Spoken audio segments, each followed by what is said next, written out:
저희를 부르신 하늘아버지, 이 거룩한 안식일에 하나님의 성전에 오를 수 있도록 저희의 발걸음을 지도해 주셔서 감사합니다.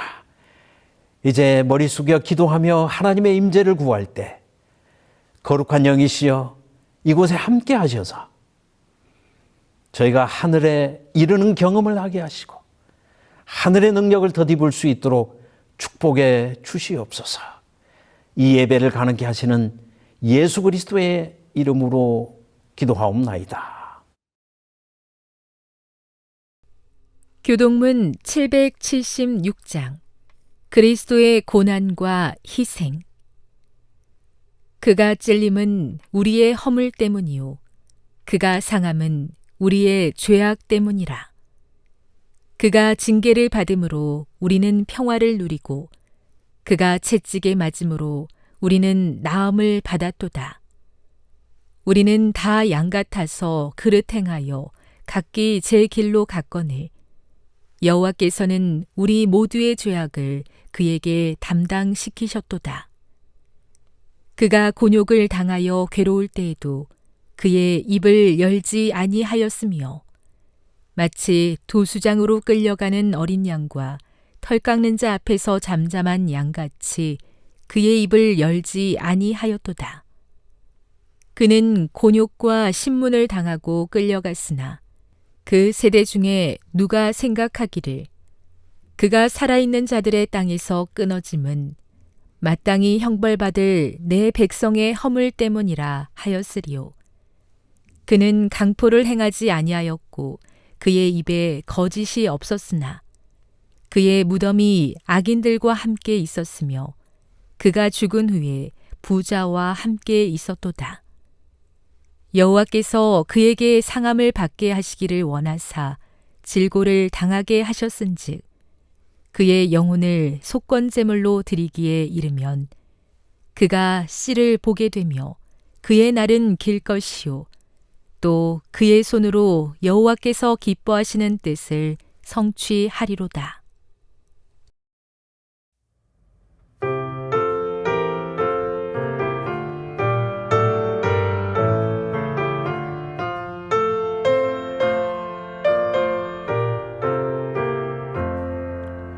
전능왕 오셔서 주 이름 찬송케 하옵소서. 영광의 아버지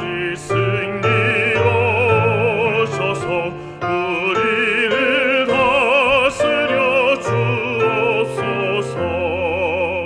주 예수 오셔서 우리의 기도를 들으소서. 택하신 백성을 복 많이 주시고 그 마음 거룩해 하옵소서.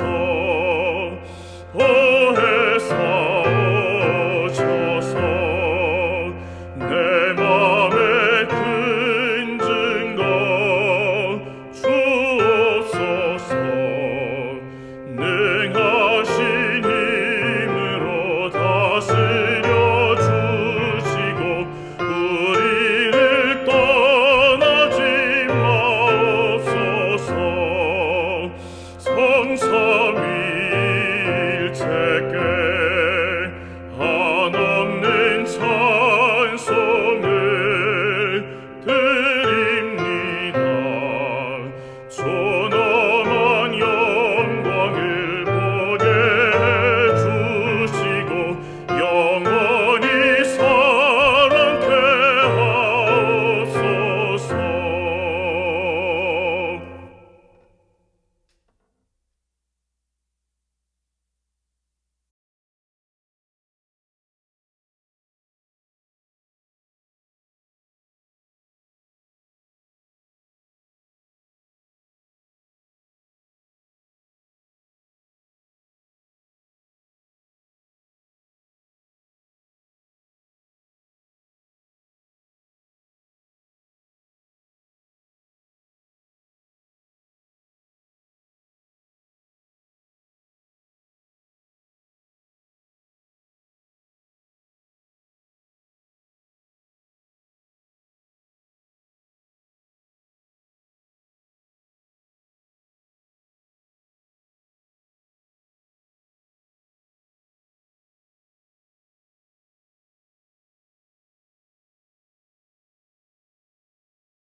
내가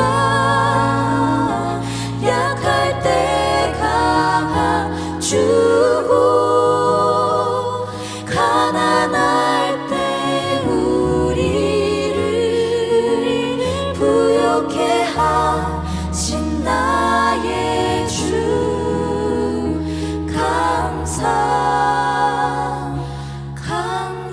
주님께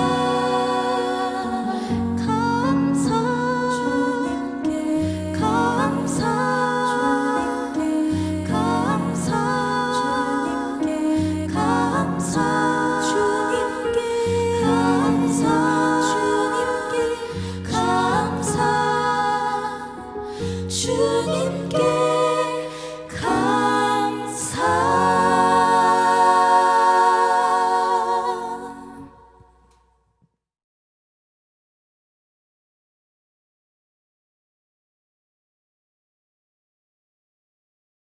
하나님의 성전에 오르신 여러분들을 환영합니다.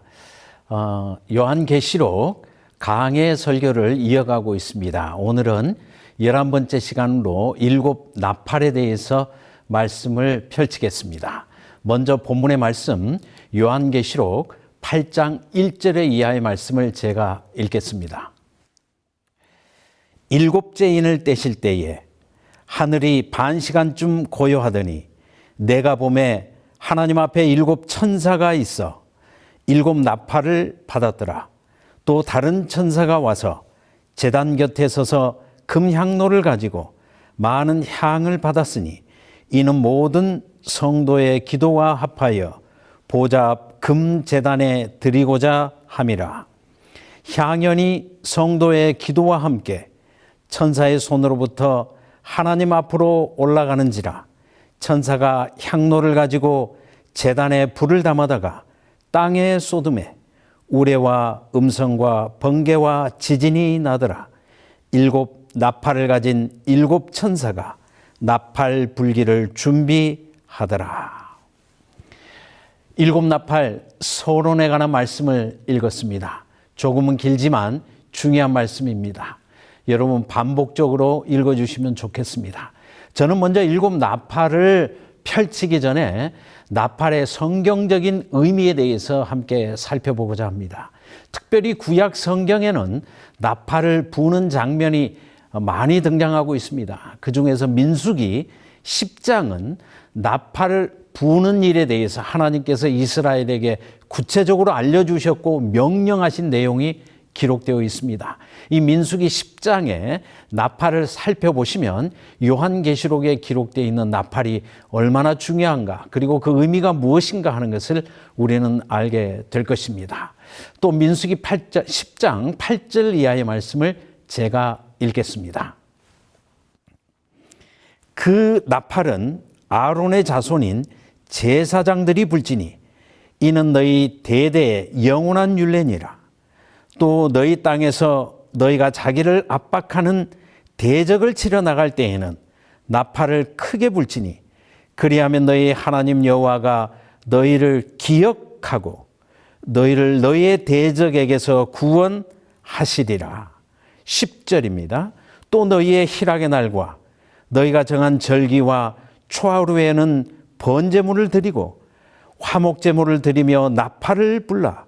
그로 말미암아 너희의 하나님이 너희를 기억하시리라. 나는 너희의 하나님 여호와니라. 민수기 10장에는 하나님께서 이스라엘 백성에게 구체적으로 나팔을 불라고 명령하고 있습니다. 두 경우가 뚜렷하게 제시되어 있는데, 첫 번째는 전쟁터에 나아갈 때 대적 앞에서 제사장들은 하늘을 향해서 나팔을 불어야 되었습니다. 그리하면 하나님께서 그 나팔 소리와 함께 이스라엘의 기도를 들으시고 그들을 구원해 주시겠다고 약속하셨습니다. 그런가 하면 두 번째로 제사를 드릴 때에 나팔을 불라고 했습니다. 제물 위에 나팔을 불라고 했습니다. 그리하면 하늘의 하나님께서 들으시고 이스라엘을 기억하시고 그들을 돕겠다고 말씀하셨습니다. 이 두 가지의 공통점이 무엇일까요? 전쟁하러 나아갈 때 제사장들은 나팔을 불어야 되었습니다. 제사를 드릴 때 제사장들은 나팔을 불어야 되겠습니다. 양쪽 다 제사장이 나팔을 불어야 합니다. 이 두 경우의 공통점은 생명의 위급한 상황에서 그들은 하늘을 향해서 기도하며 나팔을 불었다는 것입니다. 전쟁은 사느냐 죽느냐의 기로에 서 있는, 정말 전쟁터로 나아가는 그 백성들의 생명이 달려있는 기도요 나팔이었습니다. 그런가 하면 제사를 드릴 때 이 제사가 하나님 앞에 연락될 경우에 생명과 회복을 의미하지만 제사가 하나님께 간합되지 못할 때 그들은 영적으로 죽을 수밖에 없는, 생명이 경각에 달려있는 아주 긴박한 상황에서 그들은 성전에서 하늘을 향해서 기도하게 된 것이었습니다. 그러므로 이스라엘 백성들은 생명의 위급한 상황 앞에서 하나님 앞에 기도하며 나팔을 불어서 하늘에 계신 하나님께 도움을 구했던 것입니다. 이 부분에 대해서, 특별히 제사 때 나팔을 부는 이 부분에 대해서 저는 알기 쉬운 요한계시록 책을 통해서 여러분들에게 이 나팔의 의미를 좀 소개할까 생각합니다. 여러분께서 도표에 보시는 것처럼 알기 쉬운 요한계시록 책, 여러분도 꼭 눈여겨 살펴보시면 좋겠습니다. 이 책은 랑코 스테파노비치 박사님께서 집필하였습니다. 미국의 앤드류스 대학의 교수입니다. 그런가 하면 장근청 박사님께서 번역했습니다. 미국의 로마린다 의과대학의 교수입니다. 그리고 편집과 감수는 남대극 박사님이 하셨습니다. 삼육대학의 교수님입니다. 그리고 서울시조사에서 발행했습니다.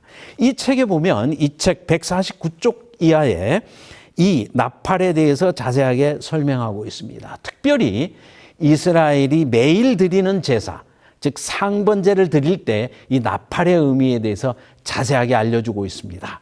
다시 한번 이 도표를 보시면서 제가 설명을 드리겠습니다.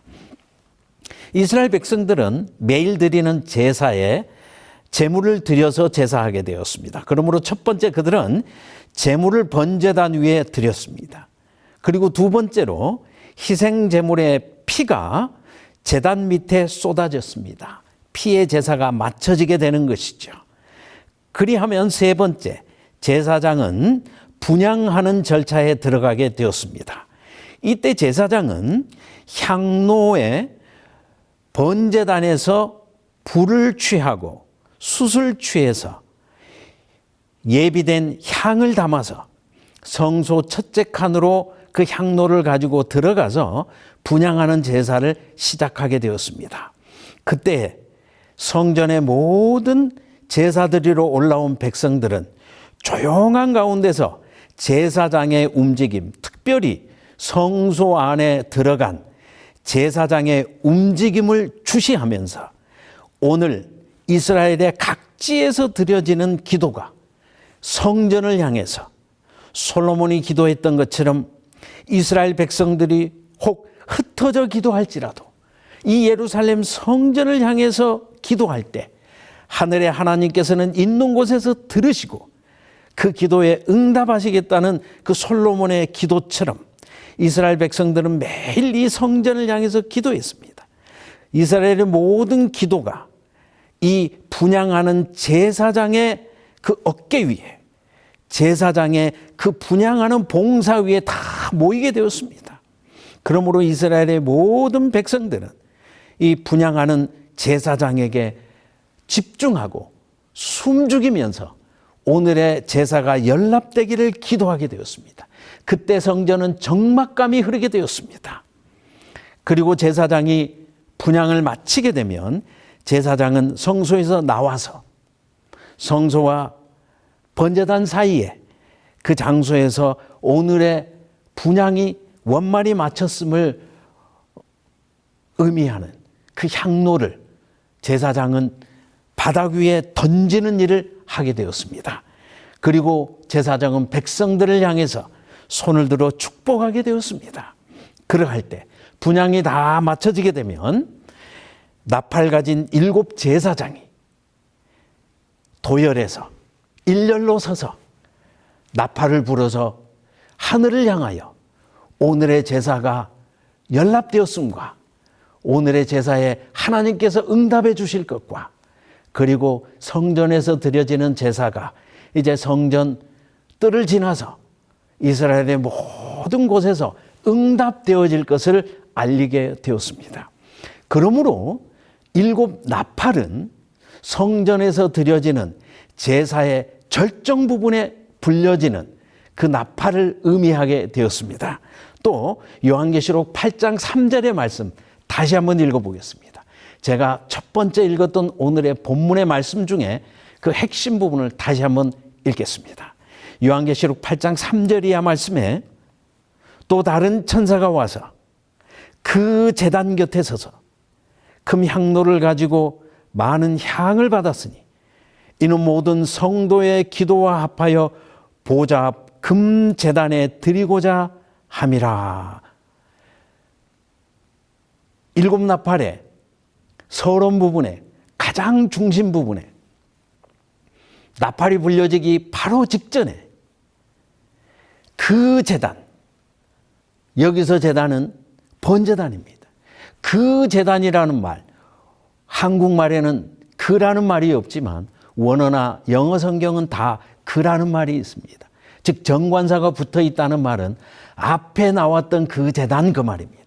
요한계시록 앞부분에 나왔던 그 제단에서 드려지는 기도가 이 향로에 담아져서 하나님 앞으로 올라가고 있다는 것을 의미합니다.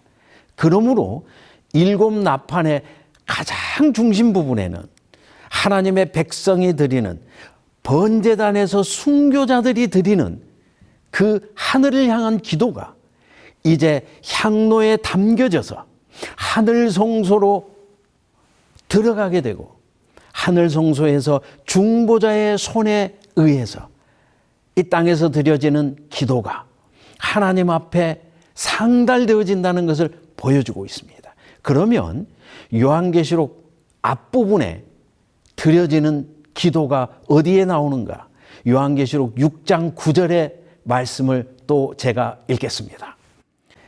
5째 인을 떼실 때 내가 보니 하나님의 말씀과 그들이 가진 증거로 말미암아 죽임을 당한 영혼들이 제단 아래 있어 큰 소리로 불러 이르되 거룩하고 참되신 대주제여 땅에 거하는 자들을 심판하여 우리 피를 갚아주지 아니하시기를 어느 때까지 하시려 하나이까 하니.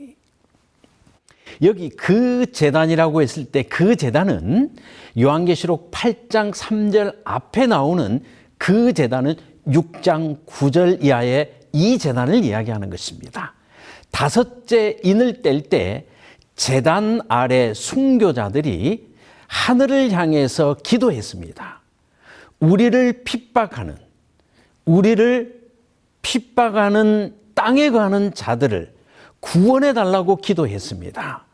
이 기도는 예수님의 기도를 생각나게 하는 기도입니다. 예수님께서는 누가복음 23장 44절 이하 말씀에 십자가 앞에서 이렇게 기도하셨습니다. 또 제가 읽겠습니다. 이에 예수께서 이르시되 아버지 저들을 사하여 주옵소서 자기들이 하는 것을 알지 못함이니이다 하시더라. 그들이 그의 옷을 나누어 제비를 뽑을세. 예수님께서 십자가를 지실 때에 예수님을 십자가로 몰아가는 유대의 지도자들과 말씀을 알지 못하는 백성들을 향해서 기도하셨습니다. 저들을 사하여 주옵소서.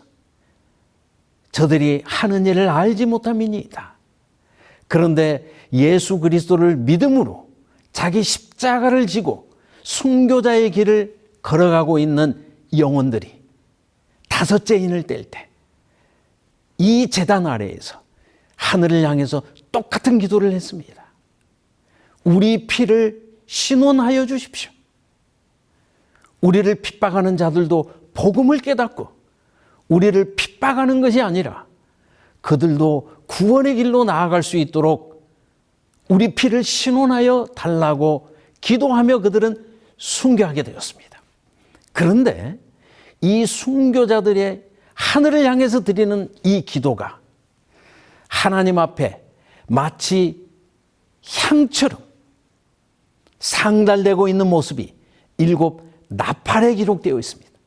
그러므로 7 나팔은 이 땅에서 드려지는 의인들의 기도가 예수님의 하늘 성소의 중보를 통하여서 아버지 하나님 앞에 상달되고 있는 모습을 보여준다는 것을 알 수가 있습니다.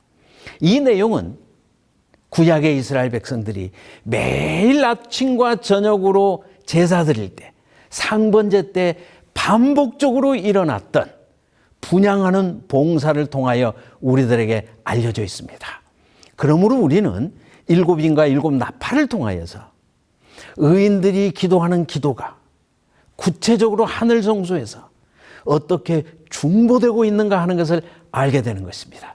오늘은 7인과 7 나팔이 이렇게 겹쳐지면서 이동해 가는 그 7 나팔의 서론 부분을 우리가 살피고 있습니다. 이 부분을 증언의 말씀을 통하여 조금 자세하게 살펴보도록 하겠습니다. 가려 뽑은 기별 1권 344쪽이합니다. 참된 신자가 드리는 종교적 의식, 기도, 찬송 및 죄의 자복은 분향처럼 하늘 성전으로 올라가기는 하나 그것들이 인간의 타락한 통로를 통과함으로 피로 정결함을 입지 않는 한 더러워져서 결코 하나님께서 가치 있게 여기시는 것이 되지 못한다. 흠없는 순결성으로 드리지 못함으로 하나님의 우편에 계시며 모든 것을 당신의 의로서 나타내시고 순결케 하시는 중보자가 없이는, 즉 예수 그리스도의 중보가 없이는 하나님께 받으시는 바 되지 못한다. 이 지상 성막에서 피우는 모든 분향은 그리스도의 깨끗게 하시는 핏방울이 적셔져야 한다.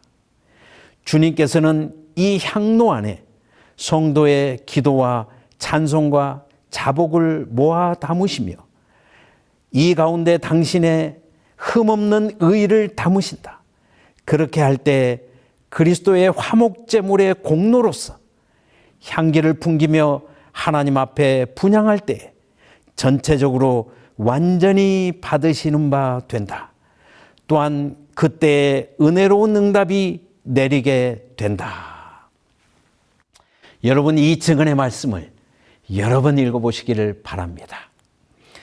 이 증언의 말씀은 핵심적으로 우리들에게 이러한 사실을 알려주고 있습니다. 이 땅에서 신자들이 드리는 기도와 자복과 신자들이 드리는 찬송과 참회는 그리스도의 중보가 없으면 그것은 연락될 수 없고 간합될 수 없고 하나님 앞에 드릴 수 없다라고 했습니다. 그 이유는 우리가 드리는 기도는 우리가 예수 그리스도를 믿음으로 드리는 기도라 할지라도 그것은 타락한 육신을 통하여 드리는 기도이기 때문에 온전하지 못하다고 하는 것입니다. 우리의 기도는 온전하지 못하기 때문에 불완전할 수 있고 이 기도를 하나님께서 그대로 연락할 수 없다는 것입니다. 이 기도에는 반드시 그리스도의 화목케 하는 그 중보, 그리스도의 공로, 완전하신 의가 첨가되어야 된다고 하는 것입니다. 비근한 예로 날씨 하나만 두고도 어떤 집사님은 내일 농사 때문에 비가 오도록 기도합니다. 그런가 하면 어떤 집사님은 내일 장사를 해야 되기 때문에 비가 오지 않기를 기도합니다. 어떤 분은 비가 오기를 기도하고 어떤 분은 비가 오지 않기를 기도하면 과연 하나님께서 비가 오게 하실까요? 오지 않게 하실까요?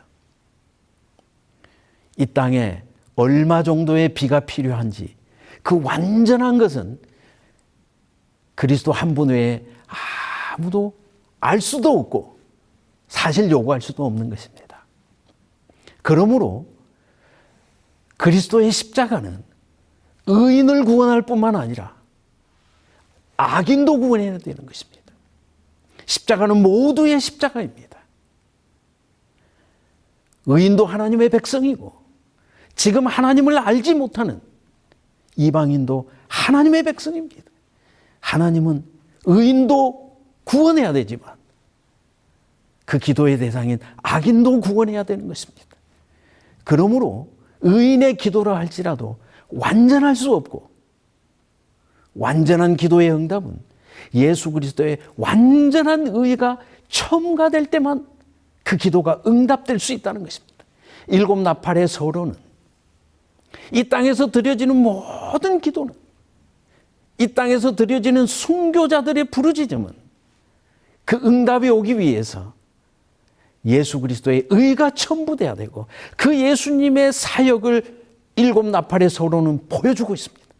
그러므로 이 땅에서 드려지는 모든 기도에 예수님의 의가 첨부되고 그 이후에 그 기도의 응답으로서 일곱 나팔이 이 땅에 울려 퍼지게 되고 첫째 나팔을 불 때 하나님의 역사 속에 개입하시고 의인과 악인 모두를 구원하시는 하나님의 역사 개입이 첫째 나팔, 둘째 나팔, 셋째 나팔에서 순차적으로 기도의 응답으로 임하고 있다는 것을 알 수가 있습니다.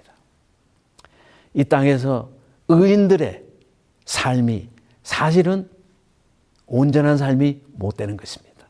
대표적으로 창세기 47장에 야곱의 생애를 살펴보도록 하겠습니다. 창세기 47장 9절 이하의 말씀을 제가 읽겠습니다. 야곱이 바로에게 아뢰되 내 나그네 길의 세월이 130년이니이다. 내 나이가 얼마 되지 못되니 우리 조상의 나그네 길의 연조에 미치지 못하나 험악한 세월을 보내었나이다. 야곱은 120의 인생을 살고 험악한 인생을 보냈다고 했습니다. 야곱은 늘 기도하는 사람이었습니다. 기도를 멈추지 않았습니다.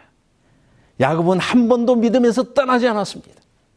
그러나 그는 험악한 인생을 살았다고 했습니다. 사실 야곱은 자기 조상들 아브라함과 이삭처럼 나그네의 삶을 살았다고 했습니다. 주변 국가는 강대국들이었습니다. 애굽이 나라를 이루고 있었습니다. 아비멜렉이 주변의 나라들을 다스리고 있었습니다. 그 강대국 사이에서 아브라함과 이삭과 야곱은 왜소한 몇 가정들이 모여있는 부족의 삶을 살았습니다. 그러므로 강대국 사이에서 정말 험악한 세월을 보냈습니다.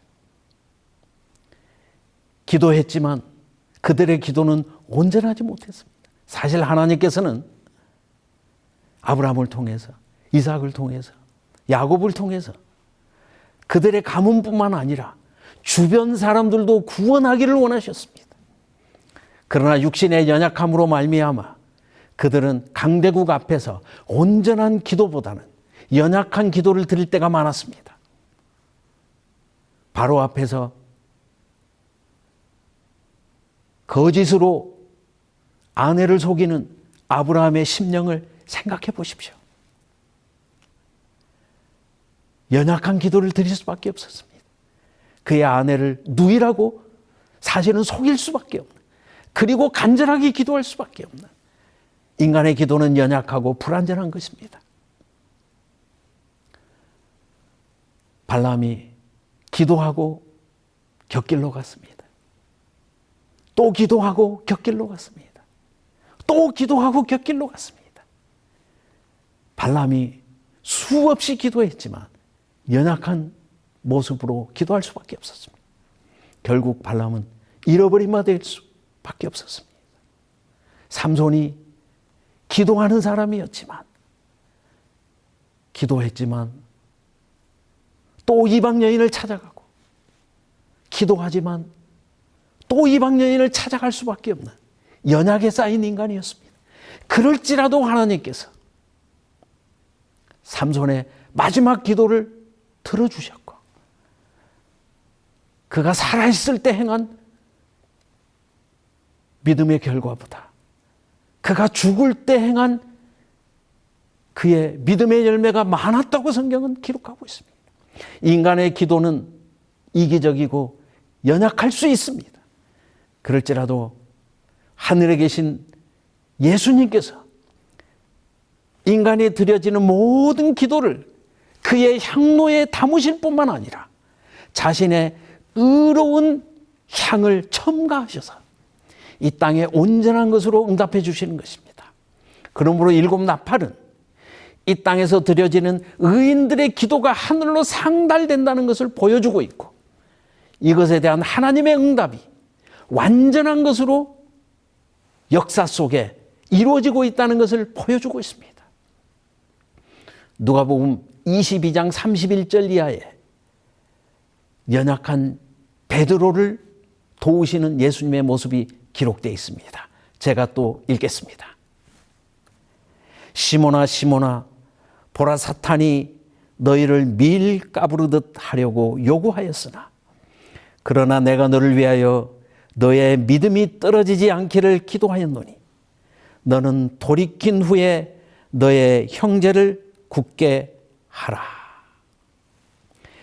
예수님께서 배반자 베드로에게, 베드로는 십자가를 눈으로 보면서 배반했습니다. 십자가 앞에서 십자가를 배반했습니다. 예수님과 3년 반 함께 먹고 함께 자고 함께 선교했지만 배반했습니다. 수제자라 할지라도 연약할 수밖에 없습니다. 베드로의 기도는 연약할 수밖에 없었습니다. 그러나 예수님께서 베드로야, 내가 너를 돕겠다고 말씀하시고 결국 베드로는 연약한 중에도 다시 한번 예수님을 만나게 되고 예수님의 수제자가 되게 되었습니다. 이 땅에서 우리가 연약한 모습으로 살아갈 수밖에 없고, 심지어 우리의 기도라 할지라도 완전하지 못할지라도 예수님은 우리를 돕고 계시고 완전한 것으로 이 땅에 개입해 주실 것입니다. 그 내용이 일곱 인과 일곱 나팔에 기록되어 있고, 일곱 나팔은 이 땅에서 드려지는 기도에 대한 완전한 응답을 보내시는 하늘 첫째 칸에서 분향하시는 예수님의 모습과 그것을 일곱 나팔을 통하여 이 땅에 그 개입으로 역사하시는 예수님의 모습을 보여주고 있습니다. 이제 도표를 통해서 일곱 인과 일곱 나팔의 연관성을 정리해 보도록 하겠습니다. 이 도표를 보시면 일곱 인은 일곱 교회를 승리로 이끄시는 예수님의 도우심이 기록되어 있습니다. 그런가 하면 일곱 나팔은 땅에 거하는 자들, 즉 악인들을 교회 안으로 이끄시는 예수님의 도우심이 기록되어 있습니다. 그리고 이 모든 것의 핵심 부분에 의인들의 기도가 기록되어 있습니다. 다섯째 인을 뗄 때에 의인들은 하늘을 향해서 기도했습니다.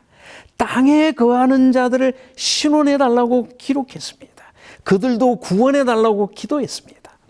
이 기도에 대한 응답으로 하늘에서는 이 땅에서 드려지는 기도에 예수님의 십자가의 공로를 담으셔서 하나님 앞에 드리시고 이 기도의 응답으로서 첫째 나팔, 두째 나팔, 셋째 나팔을 이 땅에 보내주고 있는 모습을 알 수가 있습니다.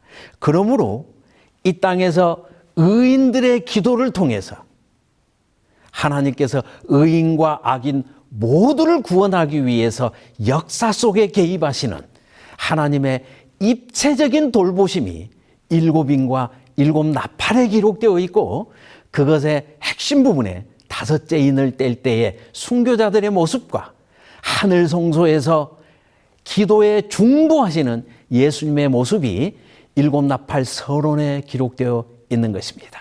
마지막으로 누가복음 9장 23절 이하의 말씀을 읽고 오늘의 말씀을 정리하겠습니다. 또 무리에게 이르시되 아무든지 나를 따라오려거든 자기를 부인하고 날마다 자기 십자가를 지고 나를 따를 것이니라.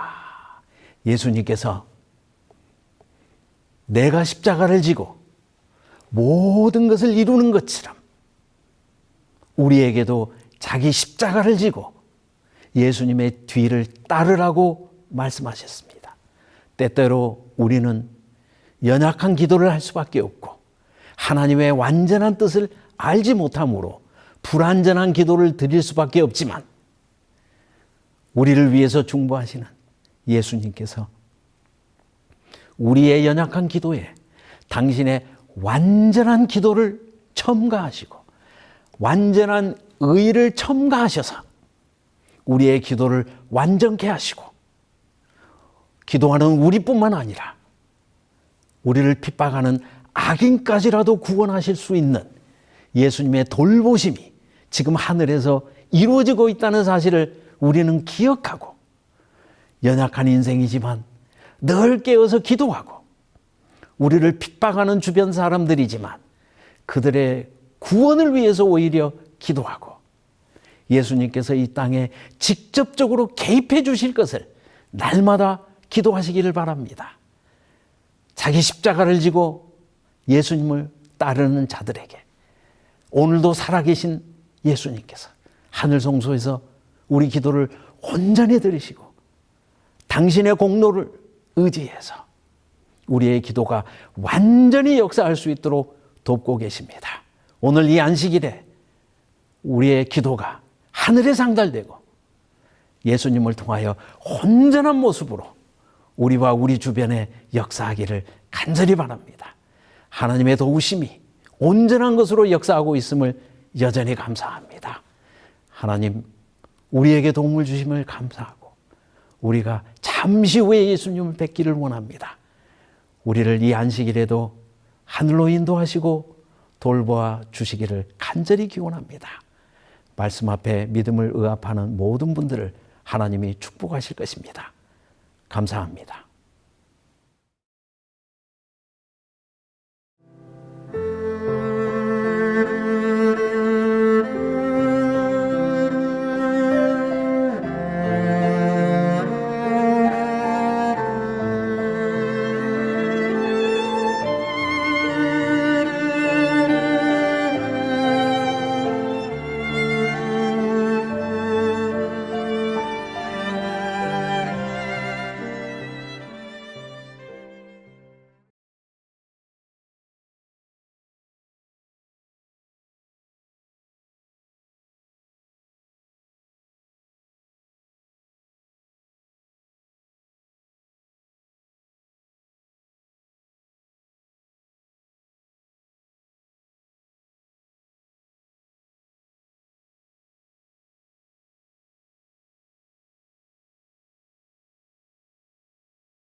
피곤하고 영원 매우 가라되 나의 앞에 반석에서 샘물 나게 하시네 나의 앞에 반석에서 샘물 나게 하시네 나의 갈 길 다가도록 예수 인도하시니 그의 사랑 어찌 큰지 말로 할 수 없도다 성령 감화 받은 영혼 하늘 날아갈 때에 영영토록 찬송 제목 예수 인도하셨네 영영토록 찬송 제목 예수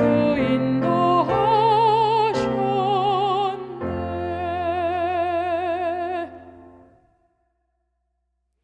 저희를 도우시는 예수님의 중보를 인하여 감사합니다. 우리가 다 연약한 인생일지라도 하늘을 향하여 기도할 때 온전한 것으로 도우시는 예수 그리스도의 살아계심을 인하여 감사합니다. 오늘도 이 안식일에 믿음으로 예수 그리스도의 이름으로 예배하며 기도하는 백성들에게 하나님 역사 속에 개입해 주시고 온전한 것으로 응답해 주시옵소서. 이제 예수 그리스도의 거룩한 이름으로 간구하오니 말씀 위에 뜻을 세우는 주의 백성들에게 하나님의 다함없는 사랑과 예수 그리스도의 크신 은혜와 성령 하나님의 감동 감화하심이 또 일주일의 삶 속에 함께 할지어다. 아멘.